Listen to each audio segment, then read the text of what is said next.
Welcome to We Plus You, straight talk about life, business, and spirituality. And I am really excited today because today I have the wonderful Larry Winget, the Pitbull of personal development. And you know, it's been a long time since I've talked to Larry Winget, and he has a wonderful new book out. And I'm really excited to talk about it because I love the cover, Grow a Pair. And Larry, I am just really excited to have you back here. And he's an amazing author, and what I love about him is when he is on stage, he has people really awake in their seat. So welcome, Larry. Hey, thanks for having me. I appreciate it. So let's talk about your journey of books. I mean, I've read all of them, and you know, here we got, you're broke because you want to be, and you know, let's see, Shut Up, Stop Whining, and Get a Life. I got, it's called Work for a Reason. Let's see, I mean, I've read all these. I love them. This is my favorite. People are idiots, and I can prove it. Yeah. And my favorite of all, okay, your kids are your own damn fault. I mean, really? I mean, it's true, though. I mean, we do things, and we don't realize that we're responsible for what we do. And my most favorite right now is I love the cover. I don't have a copy of your new book. You've got to show a cover of that. I mean, seriously, Grow a Pair, and he's got 2 watermelons in his hands. I love the new cover. So Thanks, let's talk about your path. Like, what was your inspiration of this new book? I love the cover. Well, as the Pitbull of personal development, and I've done all the books from Shut Up, Stop Whining right through the list that you just showed there. I've sort of been taking on different topics, but I have one central theme to everything I do, everything that I've done for the last 20 plus years on stage, and that is life's your own damn fault. It always comes down to your thoughts, your words, your actions created the life that you're living. You don't like the life that you're living, don't whine about it, shut up and get off your ass and go to work about it. And along the way, and the reason I write a book is I just kind of write about what's bothering me the most in society at the time. I was really ticked off at the fact that our society was so screwed up, and I thought it was all the parents' fault, so I wrote a book called Your Kids Are Your Own Fault for parents. And same thing about money. I got fed up with the fact that people were so out of control with their finances. That's why I wrote that book. So this book, Grow a Pair, I wrote because I looked around and said, you know, we have just become this nation of weenies and wimps. And we're going through this huge wussification of America where no one stands up for themselves and no one stands up to anybody else. And it bothered me. So I wrote a small tactical book explaining the problem that we're facing right now as a nation in terms of entitlements and victimhood. And then I taught people how to grow a pair in several different areas of their life. And I love that. It's so true. It's like, I'm going on my 28th surgery, and I don't sit there and going, oh my God, you know, give me, people are saying, oh, I'm so sorry for you. I'm so sorry. I'm like, what? What are you so sorry for me? It's like, it's another day. It's just another joint. It's not like I'm not going to get up the next morning. It's not like I'm not going to do another interview. It's not like I'm not going to interview other people. I'm getting up, and I'm going to do my work. It's like, you take responsibility for your life. I'm not a victim. I'm a victor. I'm always going to be on top. It's not like I'm going to go crawl in a hole and go, oh my God, it's my 28th surgery. You do what you have to do because you want to. You know, it's like, I love what I do. I'm not going to let something stupid take me out. I love the fact that you wrote this new book because you really do have the choice to be a victim or not. Choose. Yeah, and in that choice right there, most people don't realize that they are victims. Most people don't realize that they're weenies and they don't have a pair. I sort of start the book off with this whole question, a series of questions about whether you have a pair or not, because if you ask the average guy on the street, they go, oh, yeah, I'm tough, I'm in control, I have responsibility for my life. So I ask things like, do your kids talk back to you? Now that always gets them, because if your kids talk back to you, as a parent, you don't have a pair. If you sit in a theater and the people around you are talking on their cell phones or texting, and you don't tell them to turn them off or to shut up, you don't have a pair.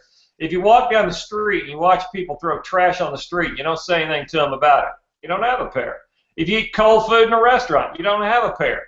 We don't have a pair in the little areas of our life, and then we look around at society and government and so forth and say, why ain't anybody doing anything about this? It's because we don't have a pair. We don't have any guts anymore. We don't have the balls to say anything to anybody because they might confront us, or they might hurt our feelings, or we might hurt their feelings. Oh my God, what if somebody's feelings got hurt?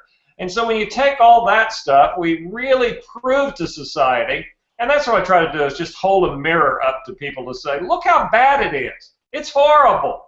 We're a bunch of wimps and weenies. And when you do that, they go, oh, well, maybe you're right. I don't have a pair. I know people are afraid to give people feedback, and I love feedback. After every show I do, I said, please leave me feedback. It's like you can take it as feedback, or you can take it as criticism. It's up to you. Your choice how you choose to take it. I love feedback. It's the only way I can grow. If really? See, I don't like feedback. I don't like feedback. And when I give a speech, the meeting planner always says, would you like our feedback sheets? And I go, no, I don't care whether you liked it or not. I did what I liked. I do what I do because I enjoy doing it, and I know I'm good at it. And so keep your opinions to yourself, because usually when you get feedback, you can throw away the top 20% because all they're doing is kissing your ass. And you can throw away the top 20% because they're going to hate you. They would hate anybody. It has nothing to do with you. They're just going to be 20% that are haters. So you're only stuck with the middle that's any good anyway. And if you're really on target and you're really doing what you feel good about and know that you're good at it, and you're being true to yourself, then in my case, I don't want the feedback. I can see that point of view. I think that actually is a very valid point of view. I can see that. And I have a pair enough that I don't need the approval of others. You see, in society these days, we need the approval of other people. We want them to love us. And that's because mom and daddy told you were special, and then you went out in the real world and you found out you weren't all that special, and now you're missing that all the time, that constant validation from everyone, and so you'll do anything in the world to have people pat you on the back and love you. You post what you ate for breakfast on Facebook so people can look at it and say, oh my God, you had breakfast. That looks so good. I'm so happy for you. Really? You're happy the fact that they stopped and got a bagel? Really? That's what you're happy about? We're idiots. And somebody needs to call folks on this crap, and that's what I do. Well, I do. That's one of the things I really love about you as a speaker is you do call people out on their crap, and I love that about you. Not many speakers are willing to do that, and that sets you apart as a speaker. I mean, I think every speaker has a path or a niche or a calling, and I think what your calling as a speaker is that you're willing to go on stage and call people out on their crap. And I love that about you because that sets you apart and gives you that calling. In other words, you want Larry to go on stage. Larry's going to wake up the audience. And I love the fact that, there'll be many speakers. There'll be one speaker that's doing one thing and another speaking to another thing, and then Larry comes on. And it's like really great to be so in the back as I've watched you. And it's like, some people, they're all smiling and happy because there's been a happy person on stage, and then Larry comes on stage and they're going, their facial expressions are like absolutely like, what did he just say? What did he just do? And I love it because you have that wake-up effect, and people need to be woken up. So, I mean, I think you're perfect for that. Well, I know that I get asked a lot, why would anybody want to hire you? Why would a company hire you? And it's real simple. I say the things that the CEO ought to be saying and would like to say, but their HR department won't let them say. So you bring me on stage, they can always blame me because I'm going to leave in another hour and it doesn't matter. So I get on stage and say, look, you have people who are stealing from you because the average person in an office job spends 2 hours a day on the internet, on social media sites, not doing what they're paid to do. So they're stealing 25% of their salary, and you're letting them get by with it, and you ought to be fired for letting them get by with it because you didn't fire them for stealing from you. And you got to see people's eyes get about that big, but it's true. And somebody needs to say that stuff right now. And that's exactly what I'm saying. That's why I'm saying you have a niche. You're right. No CEO is going to say that because they know they have to still be there. And you can come into a meeting and you can say that and leave.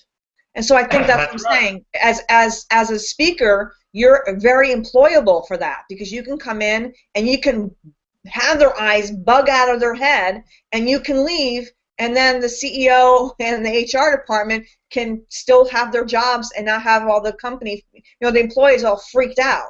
So it's great that you can actually go in and wake everybody up and then leave. So I really do think you have a place.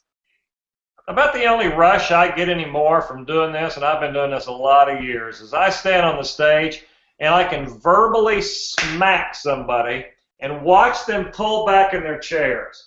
And then I can come right back and make them laugh 20 seconds later, or hit them with such sound logic that they pull right back up in their seats, turn to their friend and go, you know, he's right. They hated what I said, and they just recoiled from it, but they come right back up because they know I'm right. Oh, and I can attest to that because I've seen it. When I was at the barber conference where I met you, I was in the back watching this, and I could see the people going, oh my God, what did you just say? And popping right back up in their seats and going, you know, their eyes just going, you know, and then they shrunk back in their seats going, oh my God, he was right. And you can actually see their body language going boing, boing, boing, yeah, boing, because they were actually reacting. They're recoiling in the shock and then actually coming back in their body going, and then settling going, it's like that realization that you were right. And they got it. The shock and then the realization. The shock and then the realization. And then the giggles of like, oh my God, the laughter. It was just so amazing to watch. I mean, it was just like, I appreciate that. It was great. It was absolutely amazing to watch. And that's really what I've tried to do over the last several years with all of my books. You walk in a bookstore, excuse me, you walk in a bookstore and you see all these happy titles. And when I released my first book, they were, that was when The 7 Habits was out, and you had all these happy books out there, and you were walking down through the self-help section, and then you get to this one with a guy wearing sunglasses with way too many rings and bracelets on, and he's got his finger pointed in your face, and he's telling you to shut up, stop whining, and get a life. And people went, whoa, that's a different approach. And that's exactly what I wanted to be. I wanted to write in a different way, a confrontational way, taking on what everybody else was doing just to wake people up. And so my titles, and people give me a lot of crap about my titles because they are abrasive, but they're also really funny. Because they get people's attention. I'm also pretty good at marketing. When people see a book called Grow a Pair, I mean, they're going to want to go, I wonder what that's about. And then they see me there with the watermelons, and believe me, my publisher and I went round and around about that watermelon picture. They didn't want to do that. Shoot, they even tried to change the name of the book because the name of the book was too offensive. But I hung tight. I had a pair and said, I'm not compromising here. And it's paid off. I mean, the book's been out 2 weeks. It just hit the bestseller list today, so I was right. Well, here's the thing, though, too. Like you said in a previous interview, was everybody learns differently. Some people do need to be slapped or woken up, and some people do need the fuzzy wuzzy. But not everybody learns through fuzzy wuzzy. So and like you said, you had an intuition, and you know what? This is your style, though. Everybody has a different style, and for you to be on stage being all fuzzy wuzzy, that's not your personality. That is not who you are, and you needed to stay true to who you are. I can't even imagine you being on stage without, your appearance the way you are. So for you to be not you would be like, I don't know. I can't even imagine you not being who you are and there talking was a time in a I different was that manner. way, believe me.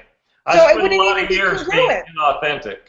Yeah, it would be so inauthentic. It would be like, that's not Larry. What the hell is this?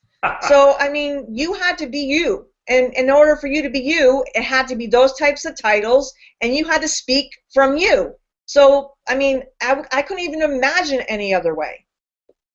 Well, I can't either at this point in my career. There was a time in my career that I was your typical happy motivational speaker who told people just have a positive attitude and everything will be all right, and all the happy stuff that all those guys do. And I came to a point in my life it crashed and burned around me because I hated every word that came out of my mouth because it was so inauthentic.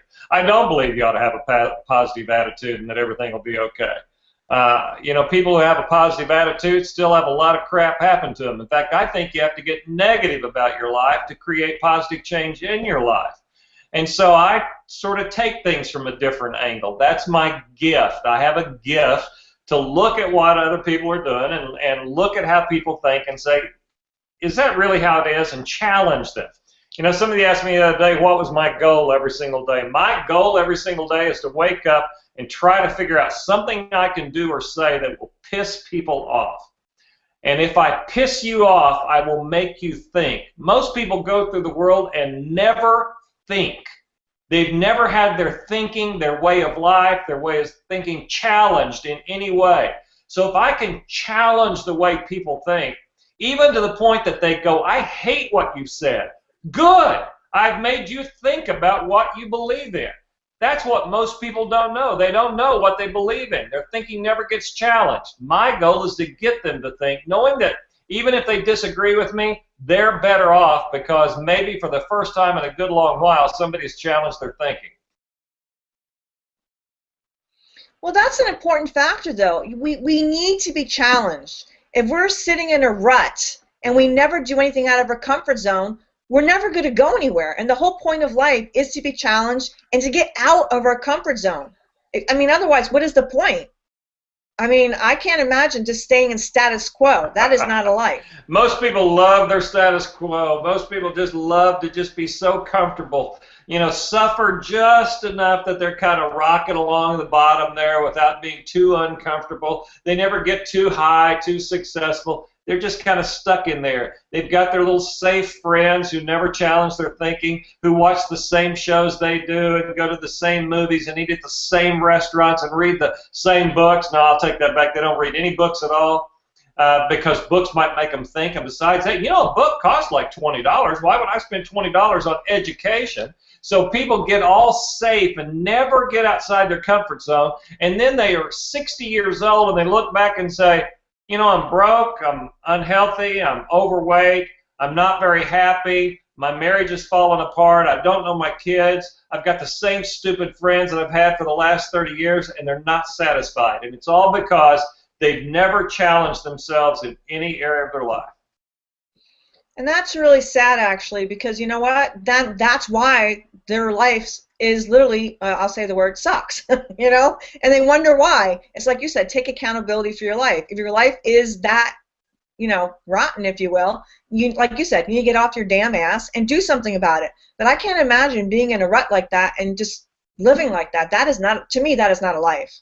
So, I mean, I agree with you. It's like we need to take responsibility for our life and do something, challenge ourselves, get out of that comfort zone, if you will, stretch, and do something about it.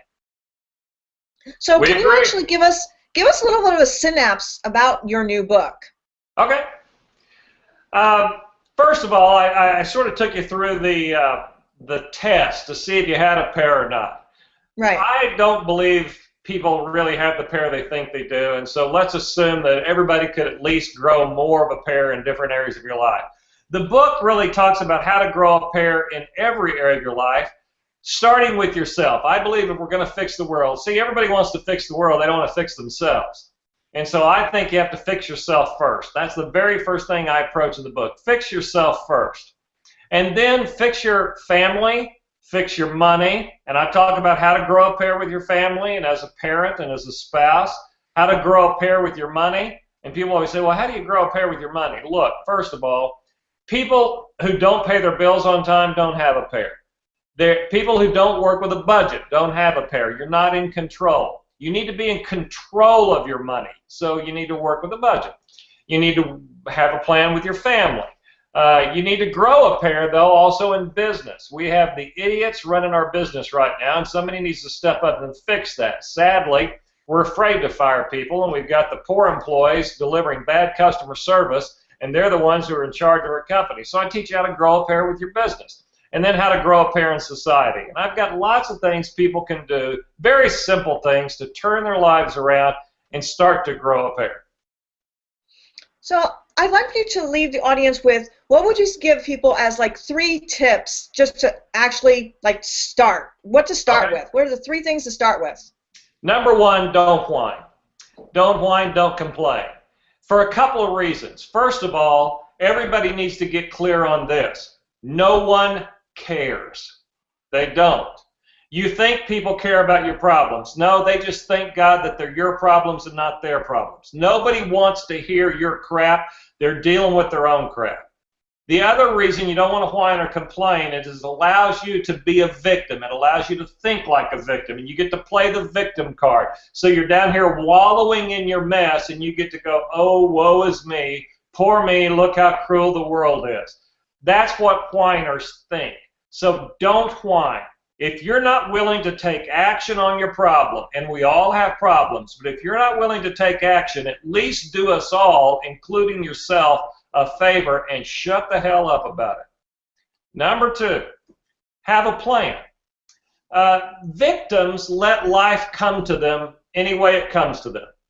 People who have a pair are in control of their lives. I just mentioned they have a budget. They're in control of their money. That makes them feel more confident, more courageous, and more powerful. And they are more empowered when they have a budget. You need to have big, brash, bold, ballsy plans for your future and your career and your life. You even need a plan for your weekend. Most people wake up on Saturday morning and they go, well, I wonder what's going to happen today. They don't have a plan, and then before they know it, well, then they sit down at night and type on Facebook, I don't know where today went. You know what? When I sit down at night and get ready to write out something, or if I want to comment about my day on Facebook, I can tell you exactly where my day went. I didn't squander any of my time. I had planned relaxation, planned fun, and the things I needed to get done and made sure I was going to get done. That's how you ought to be living your life. And the last thing is, figure out what you really stand for. Most people don't have a clue what their principles are. Principles they will never negotiate on. Uncompromising principles. In my life, for instance, one of mine, I won't be lied to, period. You don't get to lie to me. You can come to me with the worst truth in the world and we will work it out together. But if you are dishonest with me, I will not tolerate dishonesty. I won't do business with you. You won't be my friend. I will cut you off at the knees and we're done. I won't tolerate dishonesty. Bring me the cold, hard, ugly truth and we'll work through it. That's one of my principles. But I've got several that I just won't compromise on. You ask the average guy on the street, what do you believe in so much that no matter how much pressure you're under, you won't compromise? And they go, I don't know. They don't have anything. So figure out what your principles are and never make excuses about them and never compromise them. And learn to stand up for them and speak up for them. That's just a handful of ideas. And I love those. Those are amazing. And obviously, I know this is a video. However, this is also a podcast. So can you please let everybody know where they can find you? You know, I'm the easiest guy in the world to find. Just Larry Winget, WINGET.com. You can also go on YouTube and type in Larry Winget. I do a weekly series there called Ask Larry Anything, where people send in their questions, and then I shoot a little YouTube video answering their questions. Those are a lot of fun. People really seem to enjoy those. I'm probably the most interactive guy at my level on Facebook. I fight it out every day on important topics on Facebook at Larry Winget fan page. You can follow me at Larry Winget on Twitter. I'm on LinkedIn. I'm everywhere. It's easy. Just go on the internet, type Larry Winget. You'll find me. And that is a very true comment. You can find Larry Winget everywhere. And as usual, everybody, I will be putting together an entire page which has the embedded video, it'll have the embedded podcast, and it will be going viral everywhere. And thank you so much for joining me, Larry, and just an actual delight to have you once again. And I'm sure I'll be having you another time. So everybody, it is good night for tonight, and I look forward to seeing you again. You've been with your host, Carly Alyssa Thorne, at carlylyssathorne.com, and I'll be talking to you soon. Thank you so much, everybody.